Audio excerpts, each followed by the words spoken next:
The dust of summer 1876 settled over the train platform in Cottonwood Springs, Colorado, as Tabitha Hayes clutched her worn leather valise with white-knuckled fingers. Her heart hammered against her ribs as the locomotive's wheels began to turn, iron against iron, taking with it the last hopes she had clung to for months. The train was meant to carry her away to a new life in San Francisco, but her escort had never appeared. Tears blurred her vision as she watched the caboose grow smaller against the vast landscape.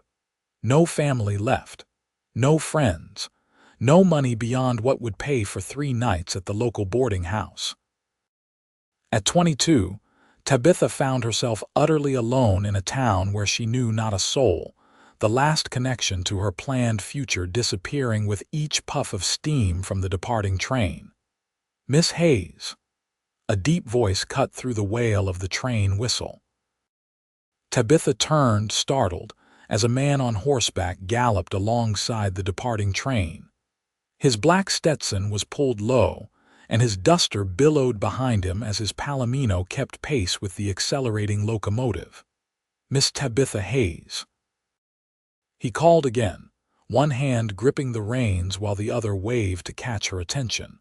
The stranger's powerful stallion thundered next to the tracks, maintaining remarkable speed as the train gathered momentum. Tabitha stepped toward the edge of the platform, her breath catching. Who was this man?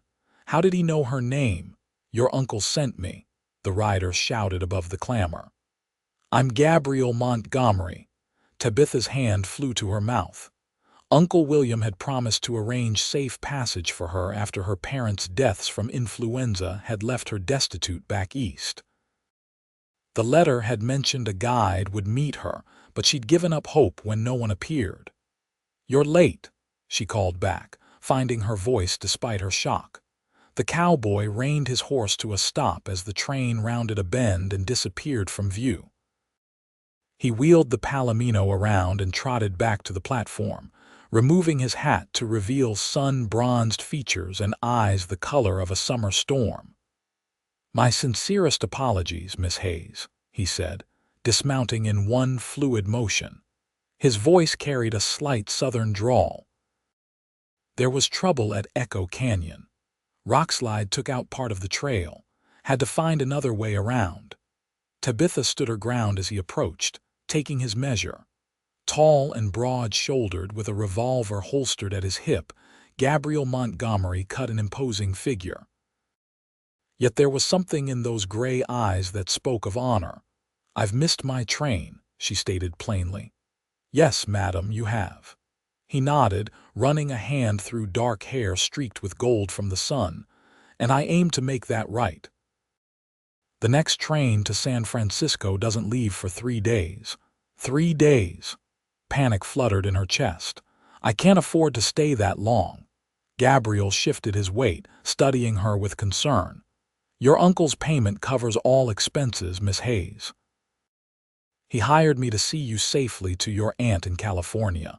Train or no train." "How do I know you're who you claim to be?" Tabitha challenged, wrapping her arms protectively around herself. He reached into his vest pocket and withdrew a folded letter bearing her uncle's distinctive wax seal. "Your uncle said you'd be cautious. Smart trait in these parts." Tabitha took the letter with trembling fingers, breaking the seal to find her uncle's familiar handwriting confirming Gabriel Montgomery as her hired escort, a former Texas Ranger turned guide who came highly recommended for difficult journeys. "I see," she said, refolding the letter. "But what now, Mr. Montgomery? The train is gone." A slight smile curved his lips as he replaced his hat. "Now, Miss Hayes, we make new arrangements. Cottonwood Springs has a respectable boarding house where you can stay comfortably. Tomorrow, we'll decide whether to wait for the next train or consider alternative routes." Tabitha hesitated, weighing her limited options. This man was a stranger, yet her uncle trusted him. The alternative was standing alone on an emptying platform as the sun began its descent behind the mountains. "Very well, Mr. Montgomery," she conceded, "but I insist on separate accommodations." "Wouldn't have it any other way, Miss Hayes." He tipped his hat respectfully. "Mrs. Whitaker's boarding house has strict rules about propriety. You'll be safe there." Gabriel lifted her trunk with ease, securing it to his horse. "Can you ride, Miss Hayes? It's only a short distance to town." "I grew up riding in Virginia, Mr. Montgomery. I'm not entirely helpless." A genuine smile warmed his features. "Never thought you were, madam." He helped her mount the palomino, then took the reins and led them toward the cluster of buildings that formed Cottonwood Springs' modest downtown. Tabitha straightened her spine, determined not to show how unsettled she felt. The West was nothing like her Virginia home, harsher, wilder, with mountains that made her feel impossibly small. "Your uncle's letter said you're headed to your aunt's in San Francisco," Gabriel remarked as they walked. "Yes, my parents." Her voice caught. "After they passed, there was nothing left for me in Richmond. The war took everything else years ago." Gabriel nodded solemnly. "The war left its mark on many families. I lost my brother at Gettysburg." "I'm sorry," she offered, surprised by the softening of her guard. "Which side?" "Does it matter now?" he asked quietly. Tabitha considered this. "I suppose not. The dead are still dead, regardless of the uniform they wore." They continued in companionable silence until reaching a two-story wooden structure with a hand-painted sign reading Whitaker Boarding House. Lace curtains adorned spotless windows, and a well-tended garden bordered the front porch, signs of civilization that gave Tabitha her first sense of relief since arriving. Mrs. Whitaker herself answered the door, a stout woman with silver-streaked hair and sharp eyes that missed nothing. Her face brightened at the sight of Gabriel. "Mr. Montgomery, back from your travels, I see." Her gaze shifted to Tabitha. "And who might this young lady be?" "Miss Tabitha Hayes, madam. She needs lodging for a few nights." Mrs. Whitaker's assessing gaze softened. "Of course. I have a lovely room available, best one in the house, with a view of the mountains."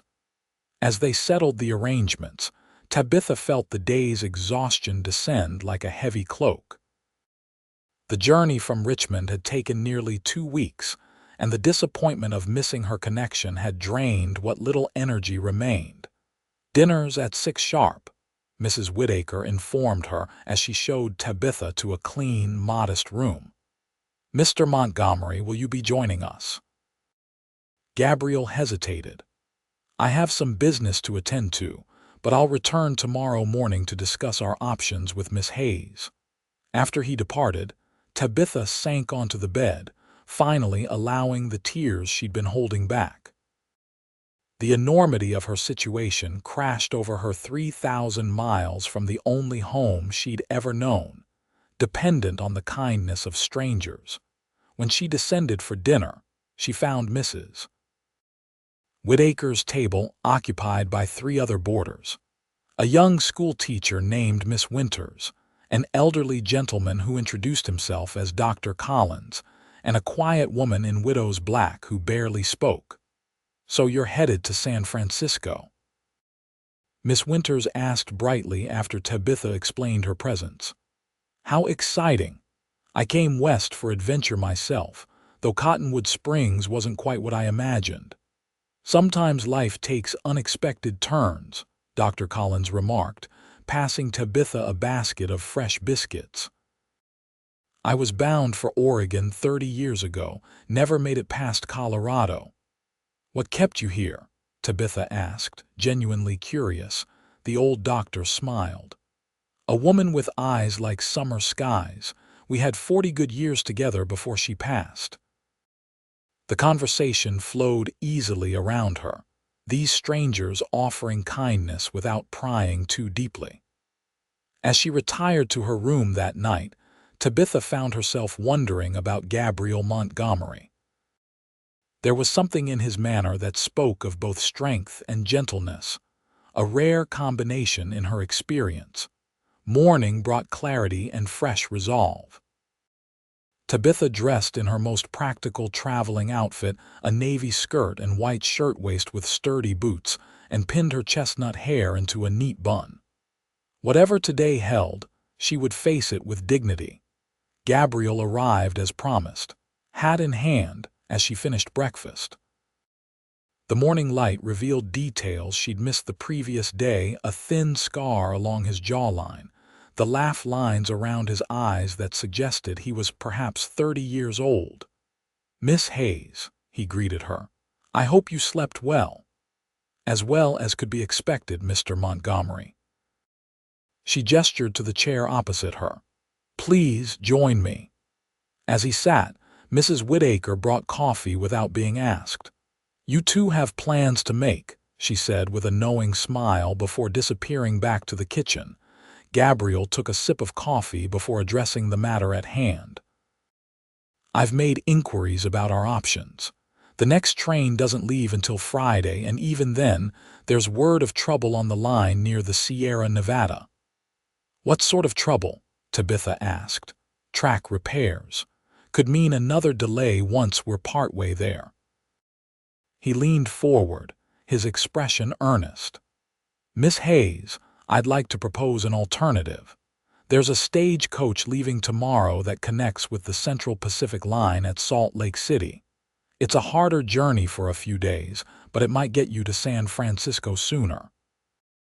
Tabitha considered this. "Is it safe?"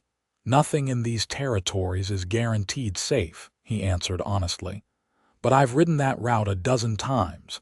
The stage company is reliable, and I'll be with you every mile." She studied his face, searching for any hint of deception. "Why are you doing this, Mr. Montgomery? Surely escorting a stranded young woman wasn't what you planned for your week." A shadow passed over his features. "Your uncle saved my life once, Miss Hayes. When he asked for this favor, I couldn't refuse." He hesitated before adding, "Besides, these days I find myself between proper occupations. This job came at an opportune time." "Former Texas Ranger, current. What exactly?" she pressed. Gabriel smiled wryly.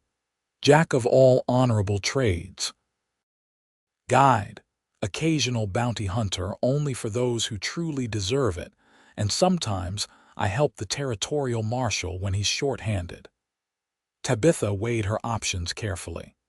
Another 3 days in Cottonwood Springs meant depleting more of her limited funds, even with her uncle's arrangement. The stagecoach sounded daunting, but perhaps it was the more practical choice. "Very well, Mr. Montgomery. I'll trust your judgment on this matter." She straightened her napkin primly. "But I should warn you that I'm not accustomed to rough travel." His eyes crinkled with amusement. "Few people are, Miss Hayes, until necessity makes them so. You strike me as adaptable." Before she could respond, the boarding house door burst open. A young boy no more than 12 rushed in, his face flushed with excitement. "Mr. Montgomery, sheriff needs you right away." "There's trouble at Peterson's saloon. Blackwell brothers are back in town." Gabriel stood immediately, his hand instinctively moving toward his holster. "Tell him I'm on my way." He turned to Tabitha. "My apologies, Miss Hayes. Duty calls." "Go," she urged, surprised by her own understanding. "We can finalize arrangements later." He nodded gratefully. "Stay here where it's safe. I'll return as soon as possible." After Gabriel departed with the boy, Tabitha found herself restless. Mrs. Whittaker suggested a walk to the general store might settle her nerves, assuring her that the main street remained perfectly safe despite whatever disturbance had summoned Gabriel. The general store proved a fascinating window into Western life. Shelves stocked with everything from mining supplies to delicate lace ribbons lined the walls. As Tabitha examined a display of leather-bound journals, the storekeeper engaged her in friendly conversation. "New to town, miss. Don't recall seeing you before." "Just passing through," she replied. "I'm waiting for transportation to San Francisco." "Ah, big city dreams," the elderly man chuckled. "We get plenty of those. Some folks find they prefer our simpler ways once they've tried both." "I have family in San Francisco," Tabitha explained. "My aunt is expecting me." Their conversation was interrupted by the sound of gunshots from down the street.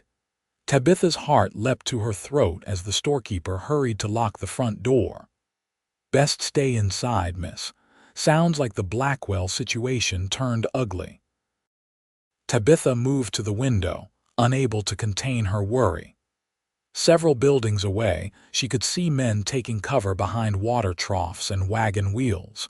Though she couldn't make out individuals clearly, the tension in the street was palpable. "Who are these Blackwell brothers?" she asked. The storekeeper's expression darkened. "Cattle rustlers, mean as rattlesnakes. They've terrorized 3 counties since last fall. Sheriff Wells has been trying to bring them in for months.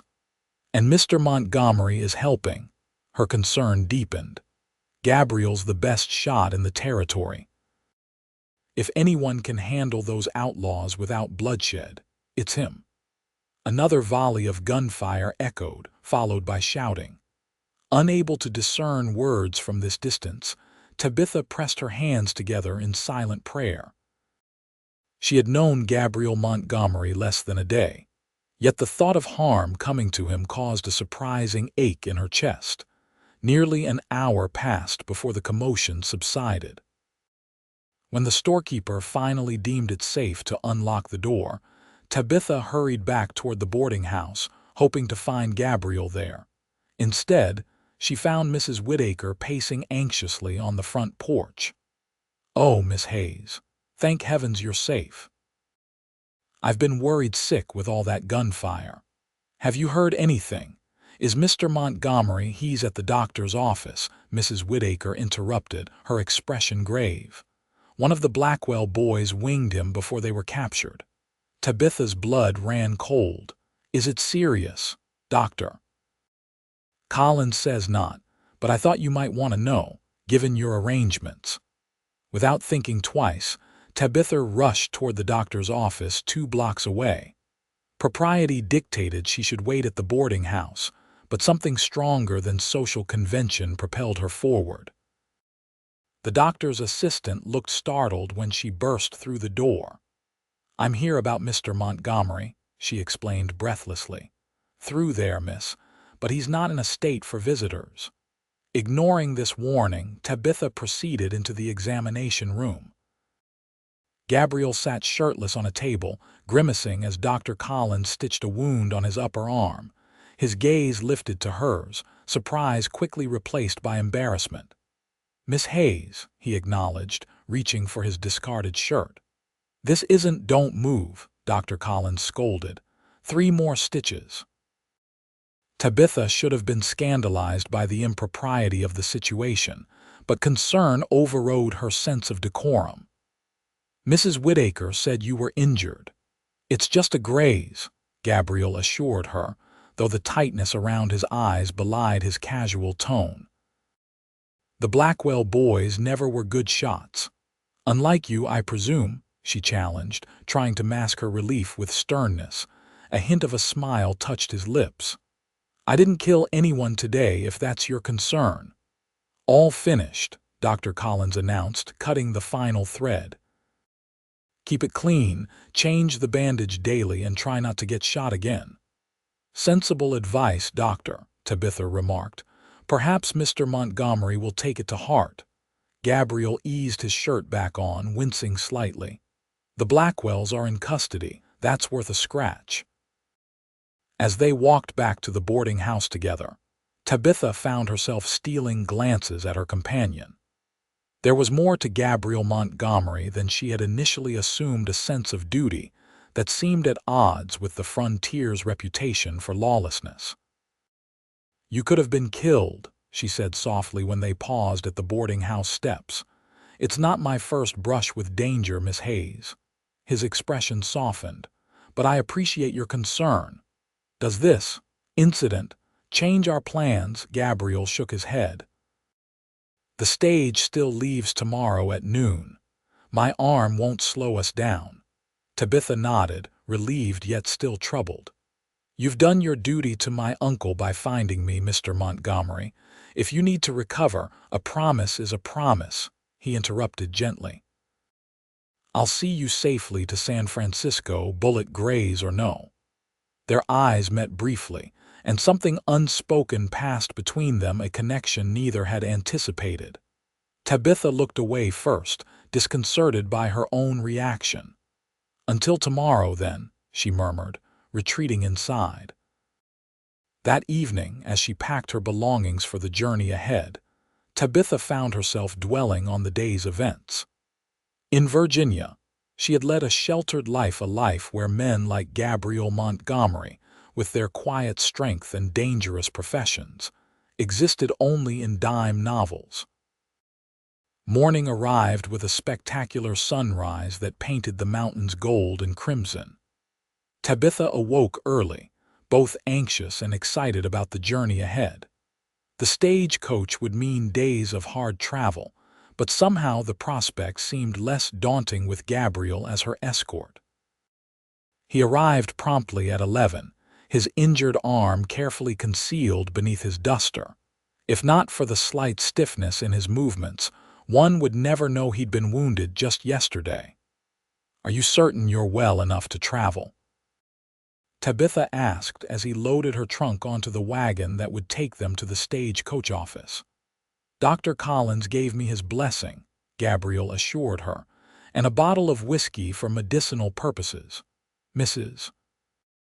Whitaker insisted on packing them a basket of provisions, fresh bread, cold chicken, and her famous apple tarts. Stagecoach food is hardly fit for dogs, she declared, pressing the basket into Tabitha's hands.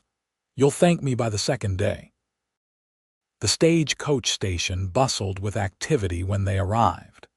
6 sturdy horses were being harnessed to a Concorde coach, an impressive vehicle with leather thoroughbraces, instead of traditional springs, to absorb the jolts of rough terrain. It's smaller than I imagined, Tabitha remarked, eyeing the cramped interior that would hold up to 9 passengers. Pray we don't have a full complement, Gabriel advised. 5 days is a long journey in close quarters. Fortune seemed to favor them, as only 3 other passengers joined their westbound journey. A middle-aged banker returning to his branch in Salt Lake City, a young minister bound for a remote parish, and a traveling salesman whose sample cases took up considerable space. Gabriel helped Tabitha into the coach before taking the seat opposite her. The interior smelled of leather, dust, and the faint traces of previous travelers' tobacco, perfume, and anxiety. First stagecoach journey, the banker asked kindly, noting Tabitha's tense posture. Is it that obvious? She replied with a self-conscious smile. We were all newcomers once, my dear, he chuckled. My advice, embrace the discomfort. Fighting it only makes the journey longer. As the driver's whip cracked above the horses and the coach lurched forward, Tabitha instinctively grabbed the leather strap beside her. Her eyes met Gabriel's, and he offered an encouraging nod. You'll find your sea legs soon enough, he promised. The first hours passed more pleasantly than Tabitha had anticipated. The western landscape unfolded like a grand painting, vast plains giving way to dramatic mesas, cottonwood-lined creeks, and distant mountain ranges that seemed to touch the endless blue sky. Despite the coach's jolting progress, she found herself mesmerized by the wildness of it all. Conversation ebbed and flowed among the passengers. The salesman, Mr. Pearson, proved to be a natural storyteller with an inexhaustible supply of anecdotes from his travels. The young minister, Reverend Ellis, shared his hopes for his new congregation. Even the banker, Mr. Thornton, warmed up enough to discuss the economic prospects of the territories. Gabriel participated minimally, offering occasional insights but seemingly content to observe. Only Tabitha noticed how he subtly shifted to protect his injured arm from the coach's violent jolts. Their first day's journey ended at a roadside way station shortly before sunset, a crude establishment offering simple meals and basic sleeping arrangements. The station keeper's wife had prepared a hearty stew, though its contents remained somewhat mysterious. Beef and whatever vegetables survived the winter, Gabriel explained in a low voice as they sat at the rough-hewn table. Best not to inquire too specifically. Despite its questionable ingredients, the hot meal was welcome after hours of travel. Afterward, Tabitha was shown to a small private room, little more than a closet with a narrow cot, while the men would sleep in the common room. "Rest well, Miss Hayes," Gabriel said as they parted for the night. "Tomorrow's stretch is rougher terrain." Sleep came fitfully on the lumpy mattress, with strange noises filtering through the thin walls. Tabitha found herself thinking of Richmond, of the elegant townhouse where she'd grown up, with its polished banisters and carefully tended garden. What would her mother think of her daughter now, journeying across the wilderness with a former lawman as her only protection?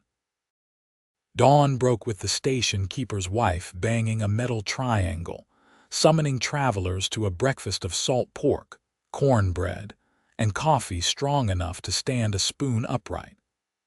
Tabitha emerged from her room feeling gritty and disheveled, certain she looked as travel-worn as she felt.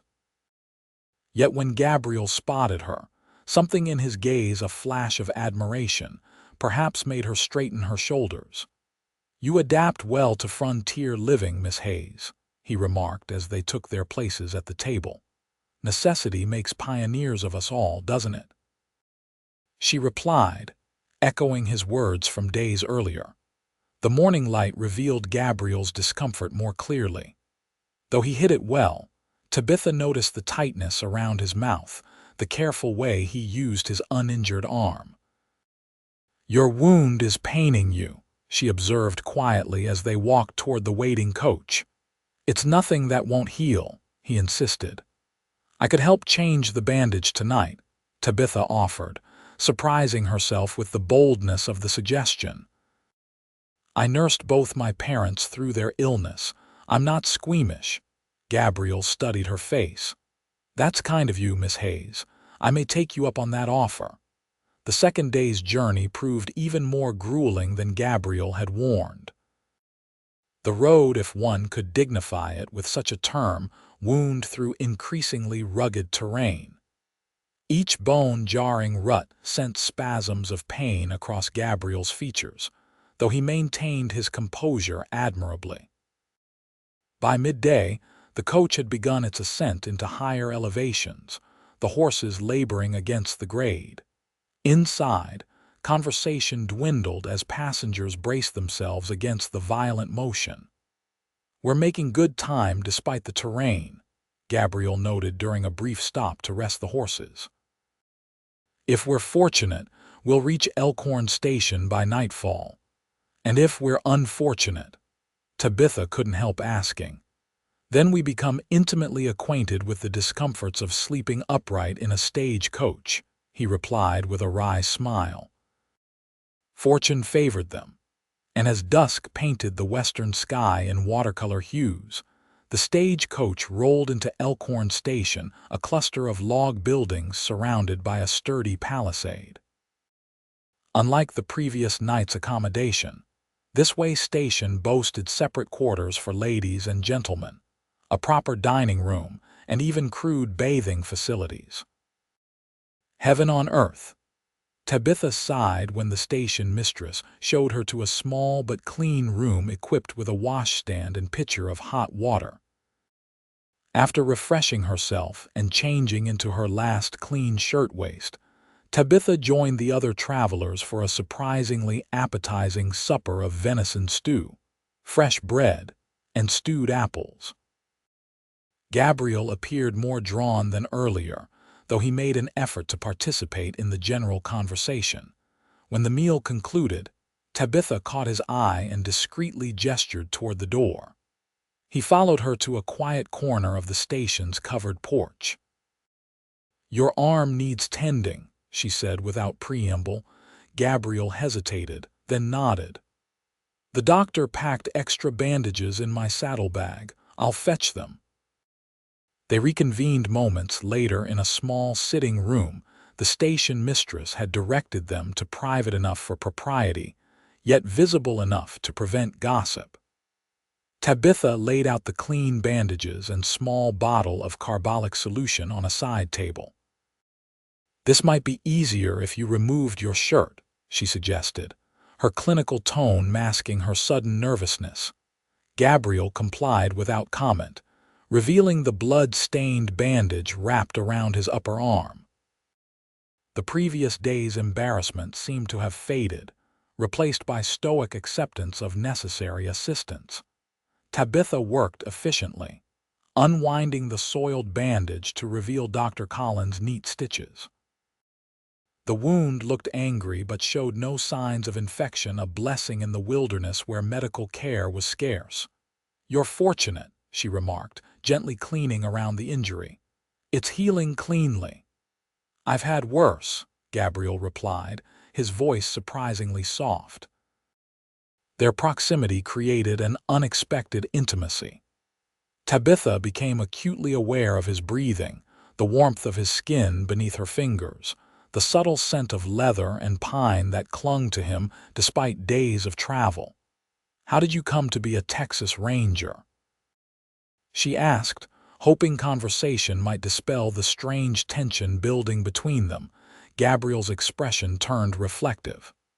"After the war, I drifted west like many men. Texas was rebuilding. They needed men who could ride and shoot." He paused. It seemed a way to use those skills for something better than killing other Americans.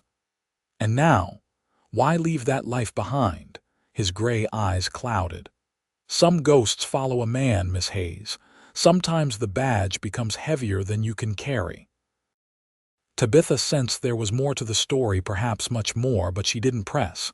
Instead, she finished wrapping the clean bandage around his arm, securing it with a neat knot. "There," she announced, stepping back. "That should hold until tomorrow."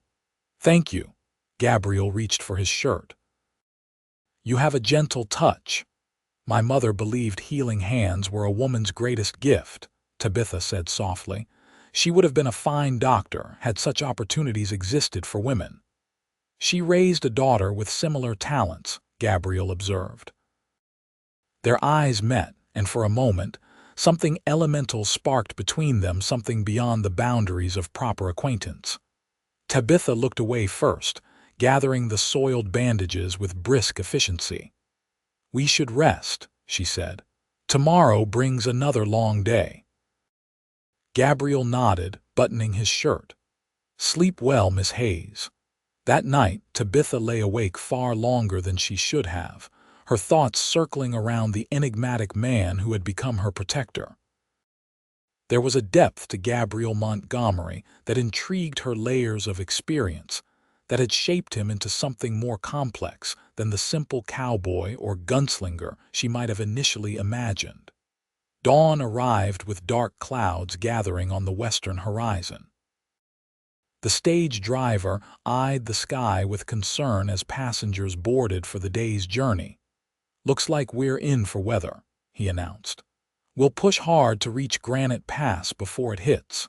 The coach departed with an urgency that transmitted itself to the passengers.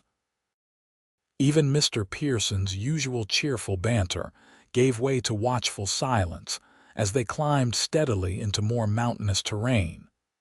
By midday, the sky had darkened ominously, and a cold wind whipped dust around the laboring stagecoach. When lightning split the sky ahead, Gabriel exchanged a significant look with the banker across from him. "Could get dicey," Mr. Thornton muttered, having made this journey many times. "What happens if the storm catches us?" Tabitha asked Gabriel quietly. "We keep moving if possible," he replied. "These coaches have weathered worse, but mountain storms can flood arroyos quickly. The driver knows the danger spots. An hour later, the first heavy drops began to strike the coach roof.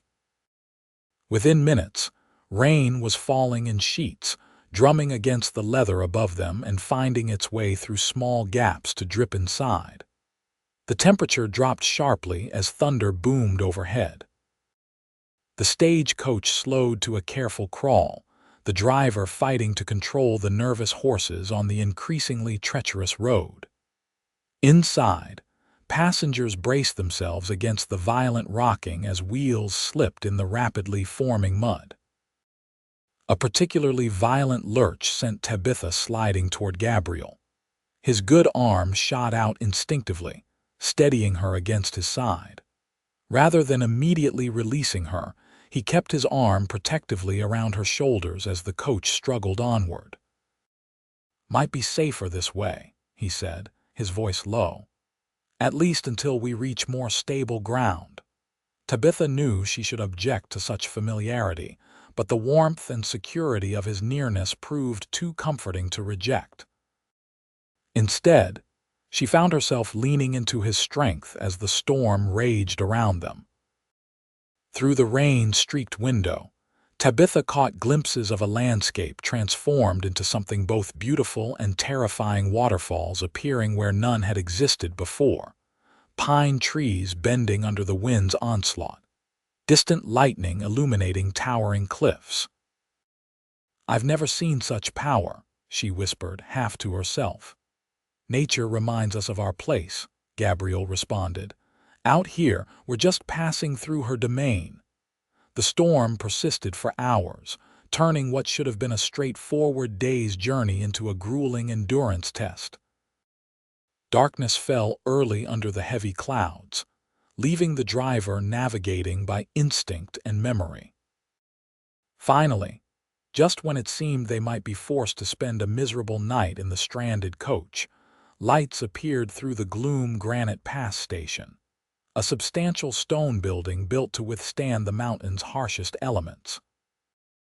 The relief among the passengers was palpable as they staggered from the coach into the welcoming warmth of the station. The common room centered around a massive stone fireplace where a cedar log blazed, filling the air with its spicy fragrance.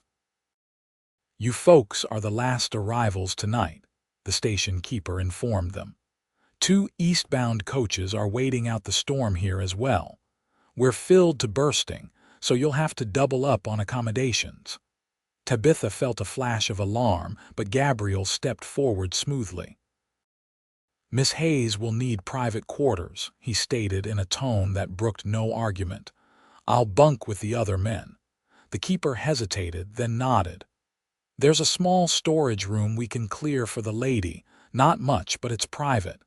"Thank you," Tabitha said gratefully. "I don't need luxury, just privacy." While the keeper's wife prepared her improvised quarters, Tabitha and Gabriel joined the other travelers huddled near the fire.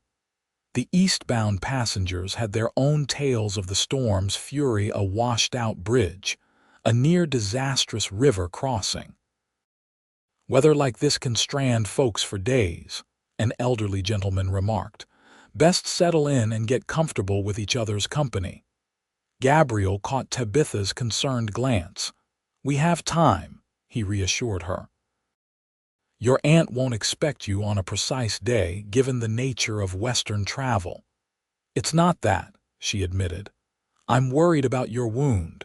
Extended travel in these conditions." "Your doctoring has served me well," he replied with a slight smile. "The arm feels better today, despite our rough journey." Later, after a simple but filling meal, Tabitha found herself reluctant to retire to her cramped quarters while the storm continued its assault outside. Instead, she lingered at a small table near the fire, where Gabriel had begun a game of solitaire with a worn deck of cards. "May I join you?" she asked. Gabriel gathered the cards with a nod. "Do you play poker, Miss Hayes?" "My father taught me," she confessed, "though my mother thoroughly disapproved." "A woman of hidden talents," he remarked with amusement, shuffling the deck. "Shall we play for matchsticks?" Their game evolved into a pleasant way to pass the evening hours. Tabitha proved a more formidable opponent than Gabriel had anticipated, her serene expression masking shrewd calculation. "You'd make a dangerous gambler," he observed after she took her third consecutive hand. "Perhaps in another life," she replied with a rare playful smile. "Though I suspect Virginia society would have been less forgiving than these frontier stations." "Society has different rules out here," Gabriel acknowledged. "Necessity often trumps convention." Their conversation drifted from cards to more personal territories. Tabitha spoke of her childhood in Richmond, her father's tobacco business that had thrived until the war, and her mother's passionate commitment to education for women. "She wanted me to attend one of the new women's colleges," Tabitha explained. "But when the business failed after the war, such dreams became impossible." "And now, what dreams guide you westward besides family obligation?" Gabriel asked. Tabitha considered this thoughtfully. "Independence, I suppose. A chance to define myself beyond the constraints of Virginia society." She looked up at him. "What about you? What dreams remain for a former Texas Ranger?" Something flickered in his gray eyes, pain, perhaps, or longing. "Peace, maybe. A place where the past can't find me." "You think such a place exists?" "I'm still looking," he admitted. "But the territories grow smaller every year. Civilization keeps pushing westward." Their conversation continued late into the night, the howling storm and crackling fire creating a strange cocoon of intimacy. Tabitha found herself sharing thoughts she had never voiced aloud, her fears about starting over, her grief for her parents, her uncertainty about a future that once seemed so clearly mapped. Gabriel listened with genuine interest, offering neither platitudes nor solutions, but rather the simple gift of his attention. In return, he shared carefully selected fragments of his own past, growing up on a small Tennessee farm, losing his father to a logging accident, joining the Confederate cavalry at 18 with his older brother. "William didn't come home," he said quietly.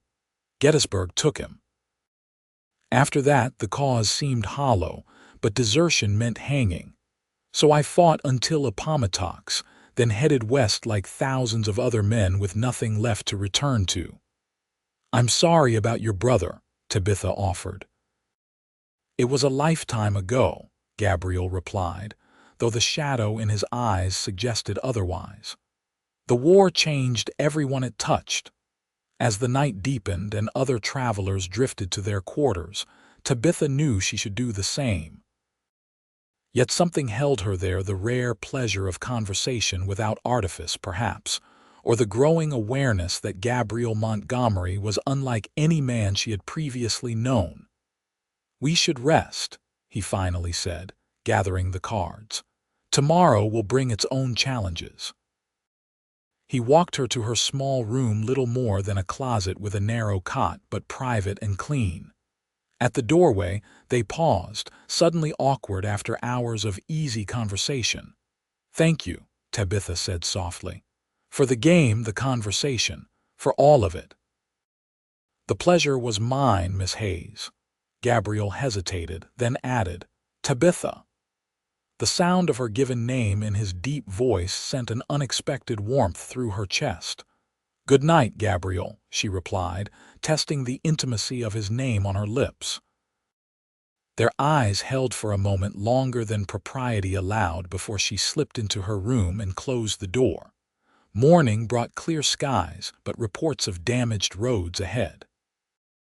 The stage driver announced they would remain at Granite Pass for one more day, to allow conditions to improve, news that brought mixed reactions from the passengers. "A day's delay now might save us days of trouble later," Gabriel explained to Tabitha over breakfast. "These mountain roads can become death traps after heavy rain." The unexpected respite created a holiday atmosphere among the stranded travelers. Card games formed in the common room, stories were exchanged, and the station keeper's wife organized a communal effort to prepare a special dinner from their combined provisions.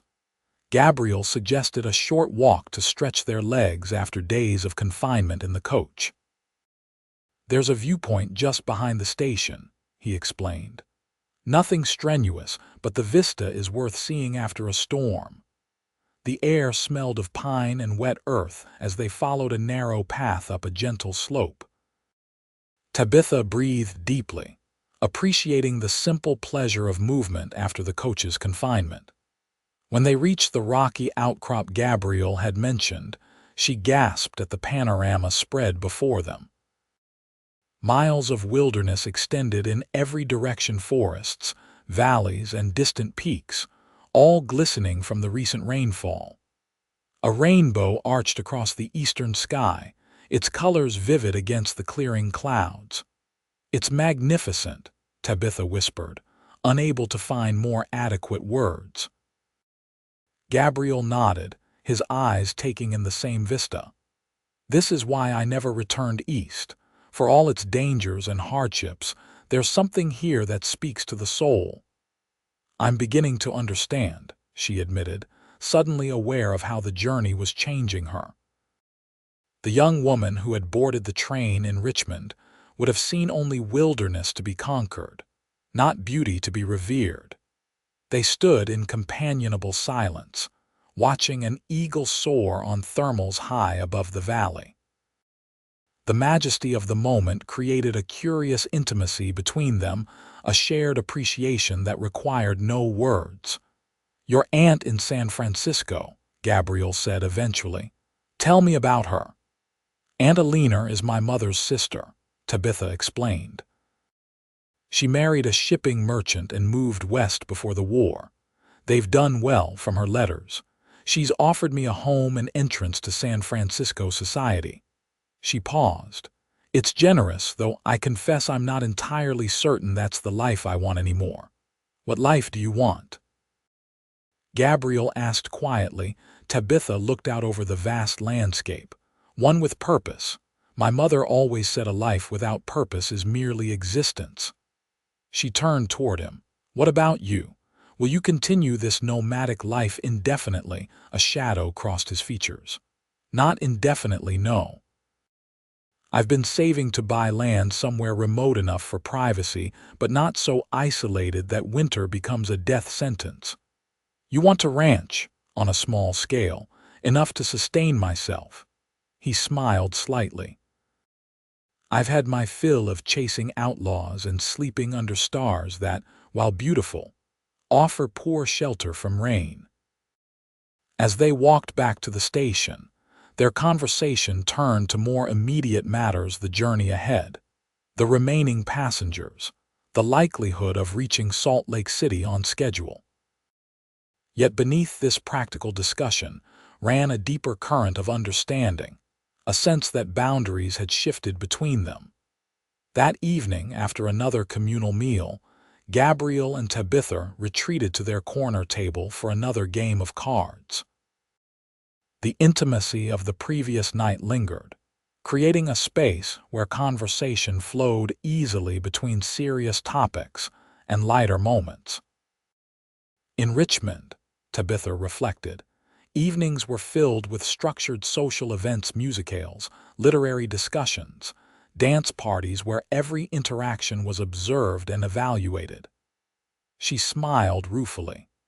"I never imagined I would find more genuine conversation in a remote mountain way station." "The wilderness has a way of stripping away pretense," Gabriel observed.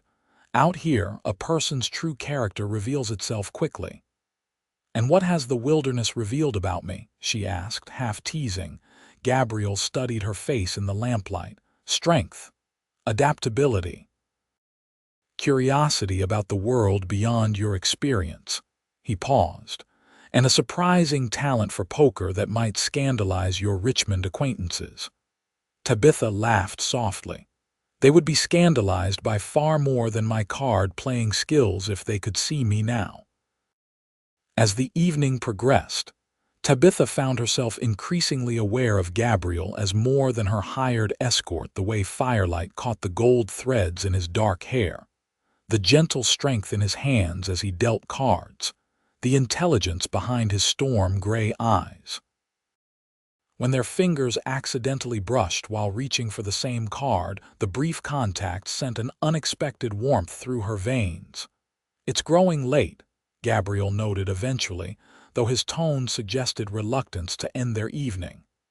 "Yes," Tabitha agreed, equally hesitant.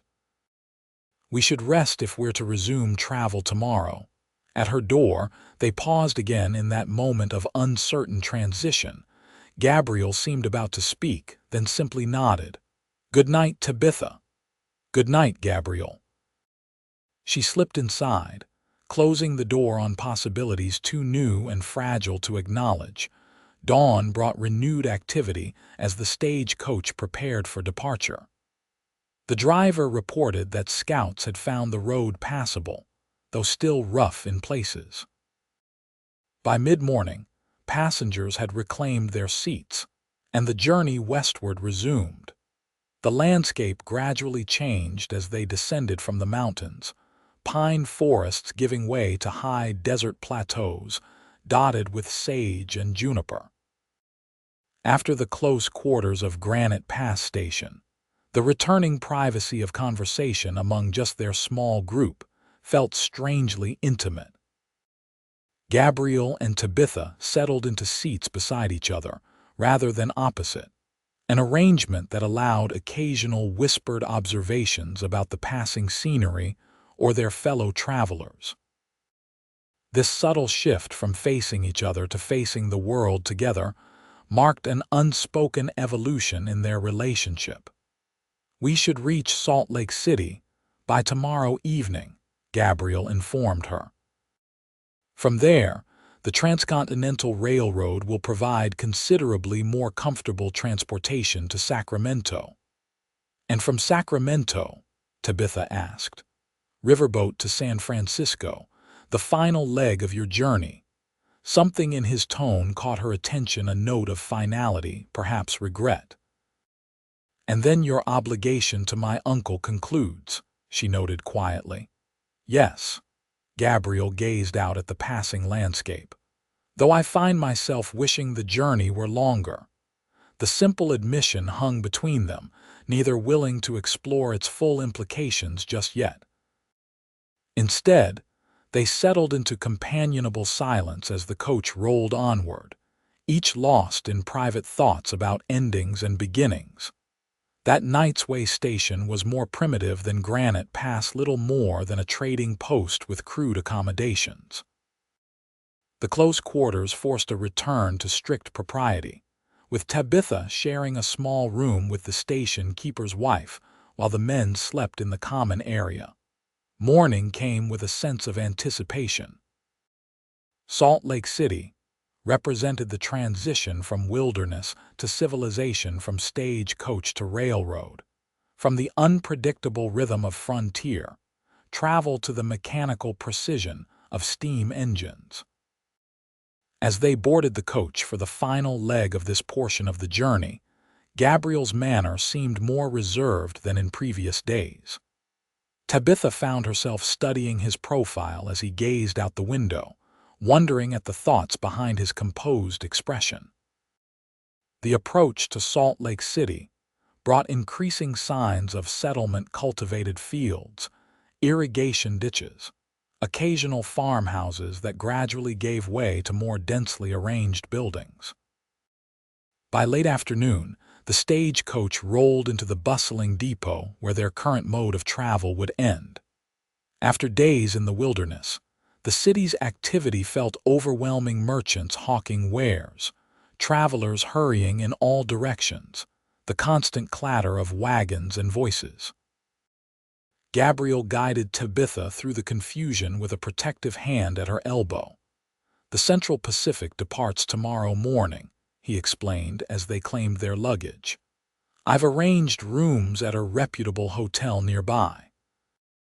The hotel, while modest by Eastern standards, seemed luxurious after way stations and cramped stage coaches. A real bed with clean linens, a private washroom with hot water, a restaurant serving proper meals, these simple comforts now felt like extravagant indulgences. After refreshing herself, Tabitha met Gabriel in the hotel dining room. He had also taken advantage of civilization's amenities, appearing in a clean shirt with his hair still damp from bathing. The effect was striking. The rugged frontiersman transformed into a gentleman who would not look out of place in Richmond drawing rooms. "You look well rested," he commented as she took her seat. "Civilization has its advantages," Tabitha replied with a smile. "Though I find myself strangely missing the openness of the trail." "The wilderness gets in your blood," Gabriel acknowledged. "Cities start feeling confining after a while." Their conversation over dinner meandered through reflections on their journey, the storm at Granite Pass, the characters they'd encountered, the dramatic landscapes they'd traversed. Neither mentioned San Francisco or the impending conclusion of their time together. After the meal, Gabriel suggested a short walk. "The Mormon temple is worth seeing, even from the outside. It's just a few blocks away." The evening air carried a pleasant coolness as they strolled through streets laid out in an orderly grid, pattern a sharp contrast to the organic chaos of most frontier towns. Gas lamps cast pools of golden light, and the grand silhouette of the temple rose impressively against the darkening sky. "It's beautiful," Tabitha observed as they paused to admire the structure. "Such ambition in the middle of what was wilderness not so long ago." "Faith moves mountains," Gabriel quoted softly, "or at least builds temples among them."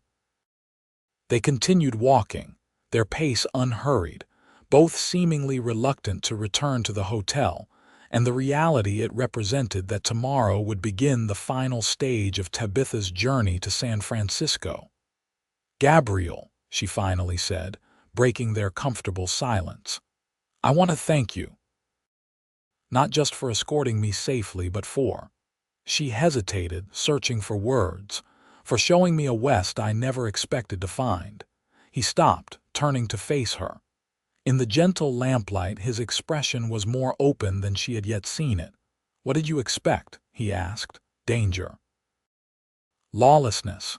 Brutal conditions to be endured." She smiled slightly. "All of which exist, certainly, but you also showed me beauty, community, different ways of measuring what matters." Her voice softened. "You helped me see possibilities I hadn't considered." Gabriel studied her face, something unspoken in his gaze. "You've changed since Cottonwood Springs," he observed. "The woman watching that train pull away would hardly recognize herself now." "Is that good or bad?" "Neither, just true." He hesitated, then added quietly, "You've made me reconsider some things as well." Before she could ask what he meant, a church bell somewhere in the city began to toll the hour, breaking the moment. Gabriel offered his arm with formal courtesy. "We should return. Tomorrow comes early." Back at the hotel, they paused outside Tabitha's door. The corridor was empty, the hotel settling into night's quietude. "The train departs at 8, Gabriel said. "I'll meet you for breakfast at 7. Tabitha nodded, suddenly unable to find appropriate words for the emotions churning within her. In Richmond, she had mastered the art of polite conversation, the perfect phrase for every social situation. Yet here, faced with feelings that defied conventional boundaries, words failed her. "Good night, Gabriel," she finally managed, her voice barely above a whisper. "Good night, Tabitha." He held her gaze a moment longer, then turned and walked away, his footsteps echoing down the corridor. Inside her room, Tabitha moved to the window, looking out at the unfamiliar city with its neat streets and orderly buildings. Beyond lay San Francisco, her planned destination, her aunt's home, the new life she had journeyed west to claim. Yet something had shifted during those days on the trail.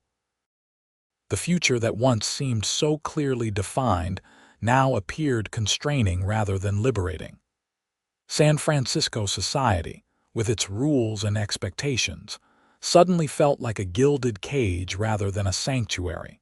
Morning arrived with unwelcome swiftness.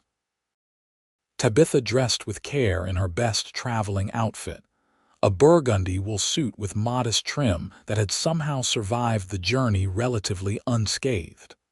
Her trunk packed and ready, she descended to the hotel dining room where Gabriel already waited.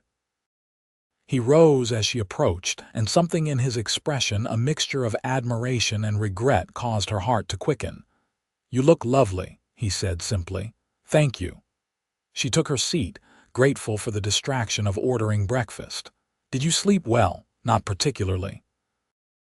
Gabriel's honesty was refreshing after years of social niceties.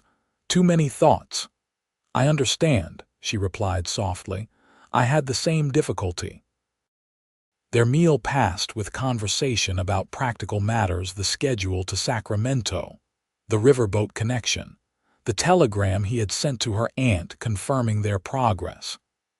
Beneath this ordinary discussion ran a current of unspoken words, questions neither seemed ready to voice. All too soon, it was time to depart for the station. The hotel porter loaded Tabitha's trunk onto a wagon while Gabriel settled their account. The morning sunlight illuminated the city's bustling streets as they made their way to the railroad depot. The Central Pacific locomotive stood waiting, its massive iron form hissing steam as passengers boarded. After the intimacy of the stagecoach, the train seemed impersonal: dozens of strangers who would share their journey yet remain unknown to each other. As the porter transferred her trunk to the baggage car, Tabitha turned to Gabriel. "Will you sit with me?" she asked. "At least for part of the journey, of course." His voice carried a warmth that belied his formal posture. "I promised your uncle I would see you safely to your aunt's door." The first-class carriage offered a luxury that would have impressed Tabitha just weeks earlier. Now, the plush seats and ornate fixtures seemed excessive after the simple functionalism of way stations and stage coaches. As the train lurched into motion, Gabriel and Tabitha sat side by side, watching Salt Lake City recede through the window.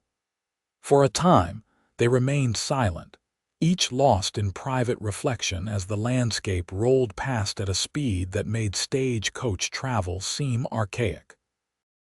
"It's strange," Tabitha finally said. "This journey should feel triumphant, reaching the railroad, moving toward my destination in comfort. Yet I find myself missing the slower pace of the stage, despite all its hardships."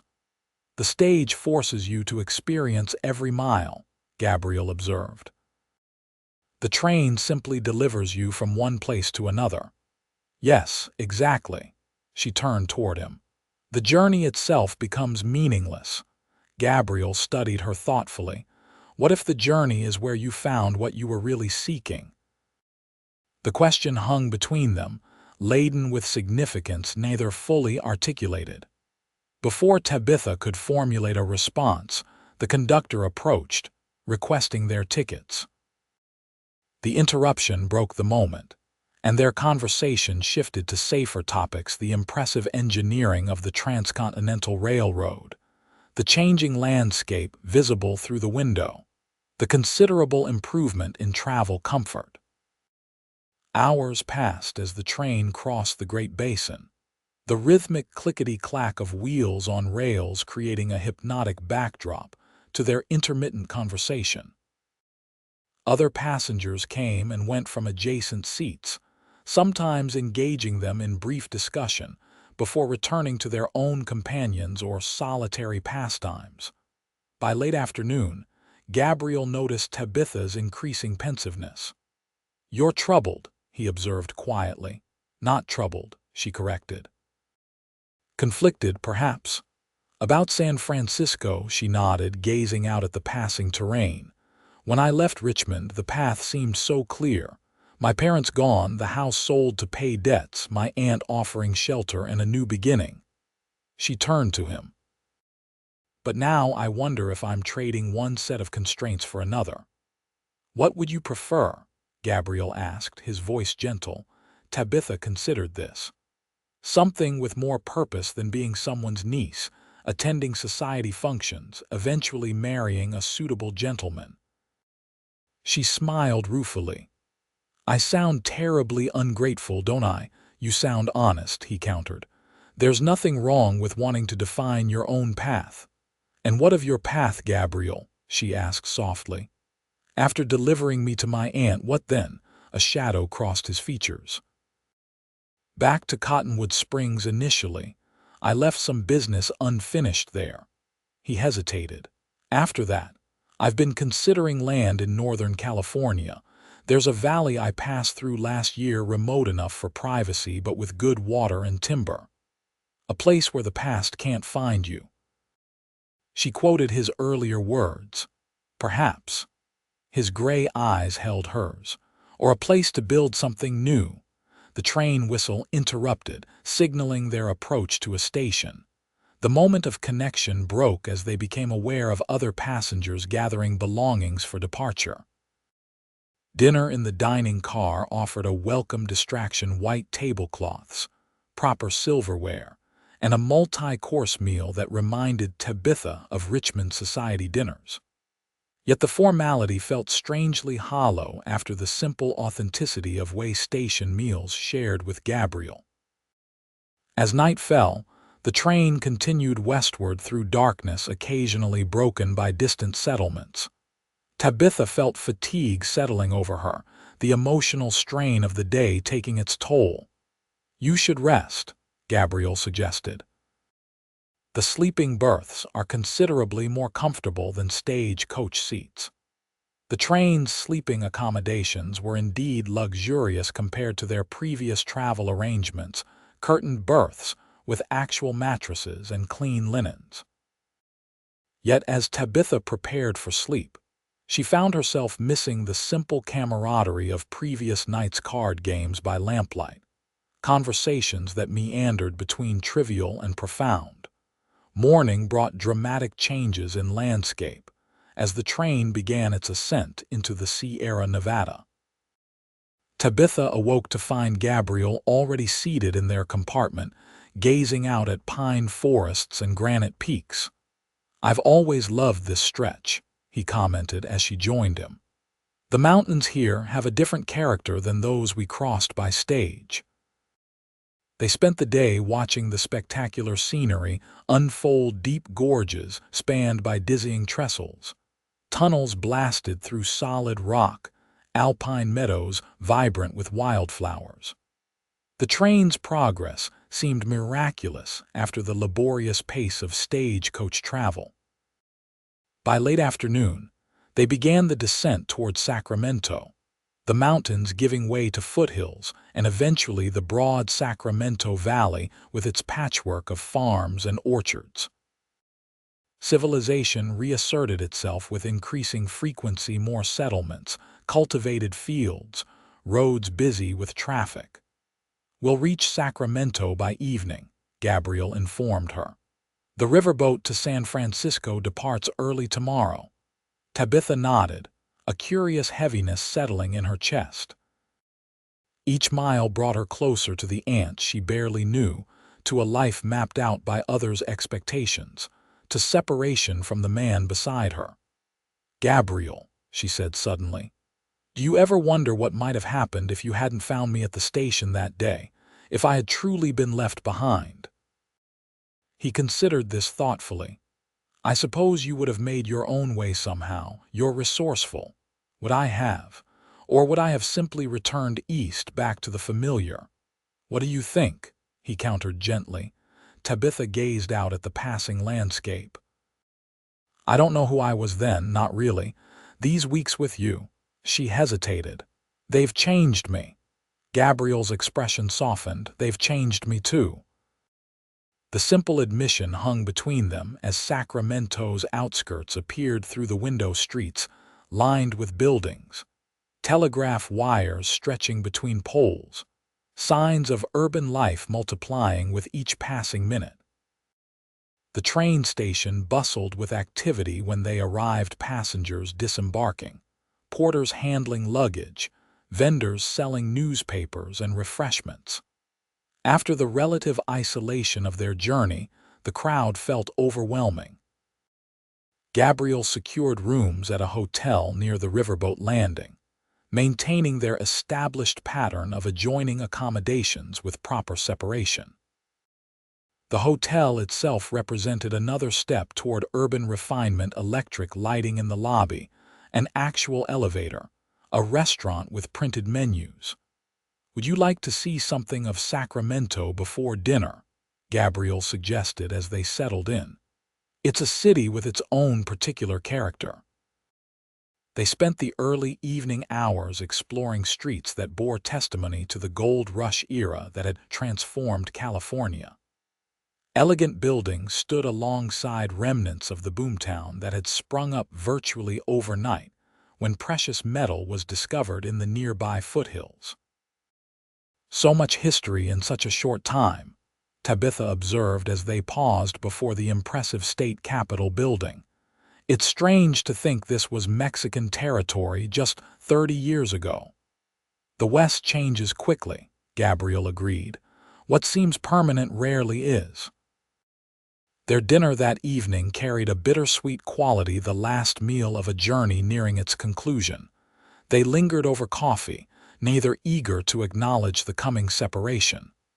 "Your aunt's home," Gabriel said finally. "What do you know of it?" "It's in Pacific Heights, one of the fashionable neighborhoods, according to her letters. Her husband's shipping business has prospered." Tabitha traced the rim of her coffee cup. "She writes of social engagements, charity committees, the proper circles one must enter to establish oneself in San Francisco society." "Is that what you want?" The question was gentle, without judgment. Tabitha met his gaze directly. "3 weeks ago, I would have said yes without hesitation. Now," she shook her head, "now I find myself thinking of other possibilities. Such as, I'm not entirely certain." She smiled slightly. "Perhaps that's the most significant change, allowing myself to consider questions without predetermined answers." Back at the hotel, they paused in the corridor between their rooms.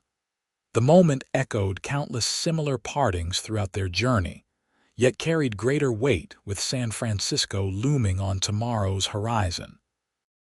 "Gabriel," Tabitha said softly, finding unexpected courage, "what if I don't go to my aunt's?" He studied her face carefully. "What would you do instead?" "I don't know precisely, but I've been thinking about what you said about land in Northern California."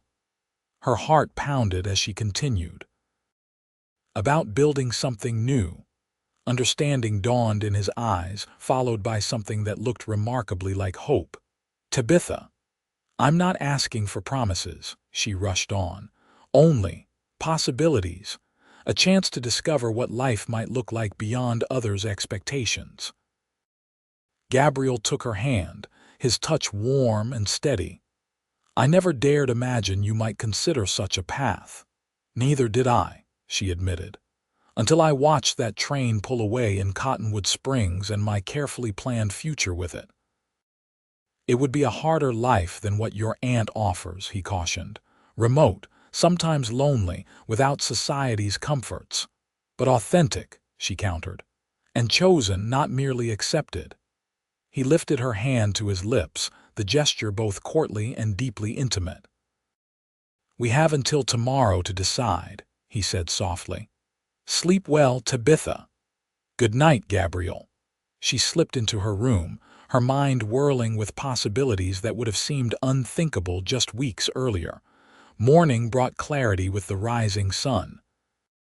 Tabitha dressed simply in her most practical traveling outfit, her decision made somewhere in the quiet hours before dawn. When she met Gabriel for breakfast, something in her expression must have revealed her thoughts. "You've decided," he noted, rising as she approached the table. "Yes." She took her seat, meeting his gaze steadily. "I'd like to send a telegram to my aunt explaining that I'll be delayed, and then, if your offer stands, I'd like to see this valley you spoke of." Gabriel's face transformed with a smile that reached his eyes. "The offer stands, but are you certain?" "Your aunt will be concerned." "I'll explain that I need time to consider my path forward," Tabitha replied. "It's not a rejection of her kindness, merely a request for space to make my own choices."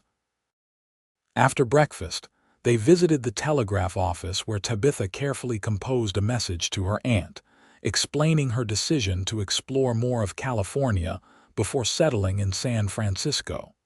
She added assurances of her safety and promised more detailed correspondence soon. "What now?" she asked as they left the office, a curious lightness filling her chest. "Now we take a different riverboat," Gabriel replied. "North instead of west. The Sacramento River will carry us toward the valley I mentioned. From there, we'll need horses for the final stretch." The northbound stern wheeler departed mid-morning, a smaller vessel than the San Francisco packet, but comfortable enough for the journey ahead. As Sacramento receded behind them, Tabitha felt a growing sense of liberation not just from societal expectations, but from her own limited vision of what her life could be. They stood together at the railing, watching the river landscape unfold, fertile farmland giving way to more rugged terrain as they traveled northward. The day passed in companionable conversation about practical matters, the supplies they would need, the challenges of establishing a homestead, the realities of frontier life. "I should warn you," Gabriel said as sunset painted the western sky, "that I have no illusions about what I'm offering. It's a beginning, nothing more. Land that needs taming, a future that requires building from nothing." "That's precisely what appeals to me," Tabitha replied. "The chance to create something that's truly ours, not inherited or bestowed." The word "ours" hung between them, neither acknowledging directly the deeper implications of the path they were choosing. Yet something had shifted the careful boundaries of their relationship, evolving into something more profound with each mile that carried them away from conventional expectations. They disembarked the following day at a small river town where Gabriel had connections.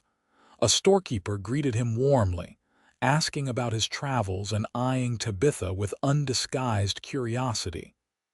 "Thomas, this is Miss Tabitha Hayes," Gabriel introduced her. "Tabitha, Thomas Wilson has been supplying travelers in these parts for 20 years. Pleased to meet you, Miss Hayes," the storekeeper said. "Not many Eastern ladies venture this far north." "I'm discovering that the unexpected path often proves most rewarding," she replied with a smile. While Gabriel arranged for horses and supplies, Tabitha explored the settlement, a single street of wooden buildings serving the surrounding ranches and farms. Despite its modest size, the town hummed with purpose, a blacksmith at his forge, children at play outside a small schoolhouse, women exchanging news as they conducted their shopping. By afternoon, they were mounted and heading east into rolling hill country. The landscape opened before them, oak woodlands giving way to meadows carpeted with wildflowers, distant mountains forming a jagged horizon. "It's beautiful," Tabitha observed as they paused atop a rise overlooking a winding creek. "This is just the approach," Gabriel replied. "The valley itself lies beyond that next ridge. We should reach it by tomorrow afternoon if we make good time." They camped that night beside the creek, a simpler arrangement than their stagecoach journey had required.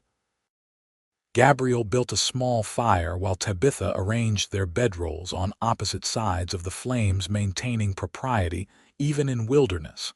Under a canopy of stars more brilliant than any Tabitha had seen before, They shared a simple meal and quiet conversation. The night creatures provided accompaniment, crickets chirping, an owl's occasional call, the soft gurgle of the creek. "No regrets?" Gabriel asked as they sat watching the fire's embers. "None," Tabitha assured him, "though I admit to some trepidation about what lies ahead."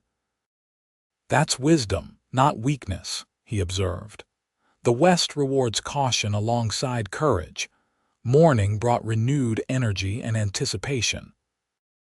They traveled steadily through terrain that grew increasingly dramatic: granite outcroppings, stands of ancient pines, vistas that stretched for miles in all directions. By mid-afternoon, they crested a final ridge, and Gabriel reined his horse to a stop. "There," he said simply, gesturing at the panorama below. Tabitha gasped softly. A valley spread before them, cradled between forested mountains. A clear river wound through its center, bordered by meadows where wildflowers created swaths of color. A small lake gleamed at the northern end, reflecting the blue sky above. "It's perfect," she whispered. They descended into the valley, following game trails until reaching the river's edge. Gabriel led them to a natural clearing where massive oaks provided shade, and the riverbank offered easy access to water. "This is where I'd build," he said, dismounting and helping Tabitha down. "High enough to avoid spring flooding with good southern exposure for gardens." Tabitha walked the clearing slowly, imagining possibilities: a cabin here, perhaps eventually a proper house, garden plots there where the morning sun would reach them first. She turned to find Gabriel watching her, something vulnerable in his expression. "What do you think?" he asked quietly. "I think," she replied with growing certainty, "that this could be home." His face transformed with a smile that reached his eyes. "There's something else I should show you." He led her to the riverbank where a natural pool had formed, the water clear enough to see smooth stones at the bottom. "The river runs year-round, fed by mountain springs. Even in drought years, this valley has water." As they explored further, Gabriel pointed out other features: a meadow perfect for grazing livestock, timber for building, stone for foundations. With each discovery, the abstract notion of building something new gained tangible form. They made camp, as sunset painted the western peaks gold and crimson. After a simple meal, they sat together, watching darkness settle over their valley. Stars appeared one by one until the sky blazed with light. "Tabitha," Gabriel said finally, his voice quiet but resolute, "I need to speak plainly." She turned toward him, heart quickening at his tone. "When I offered to show you this place, it wasn't just about land or possibilities." He met her gaze directly. "It was about a future I never dared imagine for myself, not alone, but shared." He took a breath. "I've grown to care for you in ways I didn't think possible again, but I won't presume." "Gabriel," she interrupted gently, reaching for his hand. "I wouldn't be here if I didn't feel the same." Relief and joy transformed his features. "I know this isn't the courtship you deserve. No proper introductions, no chaperone visits, none of the traditions that should precede such conversations." "Those traditions belong to a life I left behind," Tabitha replied. "Out here, we make our own traditions, don't we?" In answer, Gabriel moved closer, his hand lifting to gently trace the curve of her cheek. "May I?" he asked, his voice barely above a whisper. Tabitha nodded, her heart thundering as he leaned forward to place the softest of kisses on her lips, a question as much as a declaration. When he began to pull away, she followed, her hand finding the nape of his neck to draw him back. Their second kiss deepened, years of loneliness and constraint falling away as they found in each other something neither had dared hope for: understanding, acceptance, the promise of companionship on the path ahead. When they finally parted, Gabriel rested his forehead against hers. I'm asking for your hand, Tabitha Hayes, not for a life of luxury or ease, but for a partnership in whatever we build here." "Yes," she whispered without hesitation. 1,000 times yes. Morning dawned with renewed purpose. Over breakfast, they began practical planning, returning to the river town for supplies, hiring help to raise a cabin before winter, sending proper letters to her aunt and uncle explaining their decisions. "We should be married before beginning construction," Gabriel noted. "There's a preacher in the settlement who can perform the ceremony." Tabitha agreed, though the practical nature of the arrangement made her smile. "Not quite the elaborate Richmond wedding my mother once envisioned." "Would you prefer to wait?" Gabriel asked, suddenly concerned. "We could travel to Sacramento for something more formal." "No," she assured him, taking his hand. "I prefer simplicity. What matters is the commitment, not the trappings." They spent the day exploring their valley more thoroughly, marking boundaries, discussing improvements, planning for seasons to come. With each shared decision, their vision of a life together gained substance. As sunset painted the western mountains once more, they sat beside the river, shoulders touching, contemplating the magnitude of the path they had chosen. "When I watched that train pull away in Cottonwood Springs," Tabitha reflected, "I thought my future was disappearing with it. I never imagined that moment would lead me here to this valley, to you." Gabriel's arm encircled her shoulders, drawing her closer. "Sometimes the best journeys begin when plans fall apart." "And sometimes," she added softly, turning to meet his gaze, "a stranger riding beside a departing train, calling your name, changes everything." His kiss was tender, a promise sealed beneath the vast canopy of stars that would witness their life unfolding in this valley they would make their own. 5 years later, Tabitha stood on the porch of their home, no longer the simple cabin they had first built, but a proper house with glass windows and a stone fireplace. The valley had transformed as well, with fenced pastures where cattle grazed, a thriving garden, and fruit trees beginning to bear. Gabriel appeared from the barn, leading a gentle mare with their 3-year-old daughter perched proudly in the saddle. Little Emma's laughter carried across the yard as her father showed her how to hold the reins properly. Tabitha's hand rested on her swollen belly, their second child due before harvest. The life they had built wasn't always easy. Winters brought isolation. Summers meant endless work, and the wilderness presented constant challenges. Yet watching her husband and daughter, Tabitha felt a contentment deeper than anything she had known in Richmond's drawing rooms. Here, they had created something authentic, a home built on love and partnership rather than convention. As Gabriel lifted Emma down and sent her running toward the house, Tabitha thought again of that fateful day at the Cottonwood Springs train station.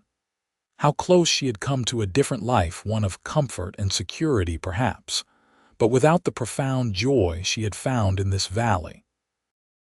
Gabriel joined her on the porch, his arm slipping naturally around her waist. "What are you thinking about with that smile?" he asked. "About trains," she replied cryptically, "and how sometimes missing one leads exactly where you're meant to be." He laughed softly, understanding without further explanation. 5 years had given them a language of shared references, private meanings known only to each other. As the sun set behind the western mountains they had come to know so intimately, Tabitha leaned into her husband's embrace. The path that had seemed so uncertain when they first stood in this valley had become their life's greatest adventure, one they continued to write together with each passing season. "No regrets?" Gabriel asked, echoing the question he had posed that first night in their valley. Tabitha looked up at him, at the lines experience had etched around his eyes and the silver beginning to thread through his dark hair. "None," she answered truthfully. "Not a single one." As stars appeared in the deepening twilight, they stood together on the porch of the home they had built, surrounded by the life they had chosen, proof that sometimes the greatest love stories begin not with carefully laid plans, but with a missed train and a stranger's voice calling your name.